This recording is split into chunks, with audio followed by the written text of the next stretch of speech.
Item ಯಾವುದೇ ಇರಲಿ try ಮಾಡಿ ಆಚಿ ಚಿಕನ್ ಮಸಾಲಾ. ಇಂದು ಗ್ರಹಣದ ಹಿನ್ನೆಲೆಯಲ್ಲಿ ಕೆಲವು ದೇವಾಲಯಗಳನ್ನು ಓಪನ್ ಮಾಡಲಾಗಿತ್ತು. ದೇವರ ದರ್ಶನವನ್ನ ಕೂಡ ಮಾಡೋದಕ್ಕೆ ಅವಕಾಶ ಮಾಡಿಕೊಡಲಾಗಿತ್ತು. ಅದೇ ರೀತಿಯಾಗಿ ಕೊಪ್ಪಳದಲ್ಲಿ ಭಕ್ತರು ರಥವನ್ನ ಎಳೆದಿದ್ದಾರೆ. ಇಂದು ರಕ್ತಚಂದ್ರ ಗ್ರಹಣದ ಹಿನ್ನೆಲೆ ಭಕ್ತರ ಸಮ್ಮುಖದಲ್ಲಿ ರಥೋತ್ಸವ ನಡೆದಿದೆ.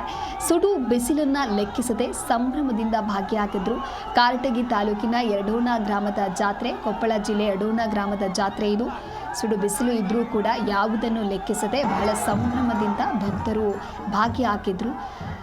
ಮುರುಡ ಬಸವೇಶ್ವರ ಜಾತ್ರೆ ನಡೀತಾ ಇದೆ. ಸಂಜೆ ರಥೋತ್ಸವ ಜರುಗಬೇಕಾಗಿತ್ತು. ಗ್ರಹಣ ಇರೋದ್ರಿಂದ 5 ತಾಸು ಮುಂಚೆನೇ ರಥೋತ್ಸವವನ್ನು ಮಾಡಲಾಗಿದೆ.